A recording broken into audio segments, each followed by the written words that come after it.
Bazı tordaşlarımız depti olmuş, ailede yutazı etsek usulü neymiş için sizinkidek çuvurup çıkmaydı dep sorapsizlar.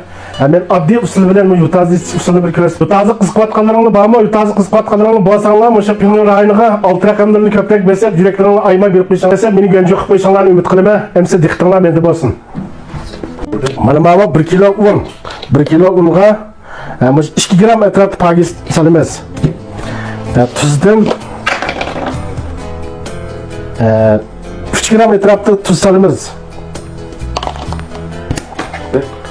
Issiqroq sudan 1 kilo unga 550 gram, 560 gram etrafı suni quymiz. Mana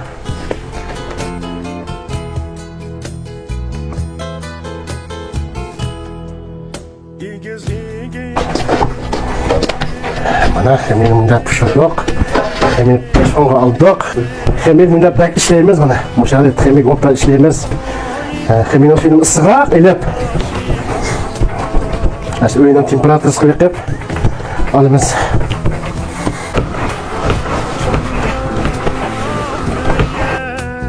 Hemen yo'g'irib oldik. Mana uyda toza ebjesh maylarimizni ulab qo'yib qo'ysak, ebjesh mayni berib mana shunday qilib olamiz. Agar yaxshi qaymoqlarimizni ulab qo'yib qo'ysak, qaymoqni bersak bo'ladi.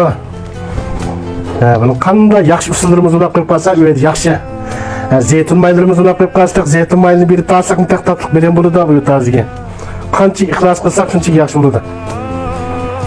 Mana mushaletda mayni berib olamiz mana. O'rib bitib mana 40 minutgacha etrafda shunday qo'ygan xemik ko'pida ko'pgandan keyin chala piti deb qo'yamiz. Chala holatda ko'pgan vaqtida yutazini tatishni boshlaymiz. Mana hamsa bu xemirimiz keldi mana hozir mana. Mana mushaletda mana chala piti holatda ikirib xemina mana. Mana.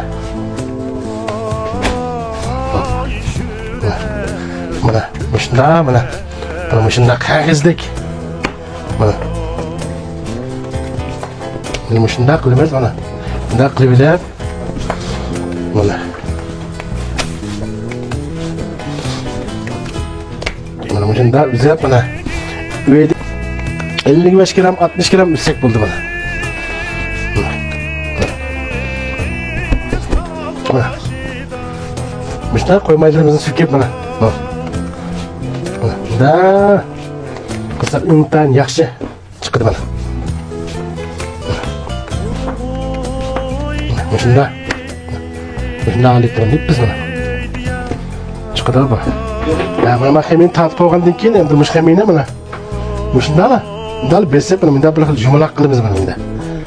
Mana mush holatda jumlaq etib olib 20 minut etrafda hemen tindirgandan keyin qasqonga solamiz. Mana 20 minut pishiramiz mana mush holatda silab. Ya saldım. Mana pişti ya mana. Bu taze mana mushalet pişti mana. Mana mushaletda mana. Manika. Yutazı muşunda çuğulda mana. Keçirip turdi mana shunda. Mana. Agar yutazı o'rganmoqchi bo'lganlaringlar, mening kelsangiz bo'ldi, men yutazı belgi saqlayman.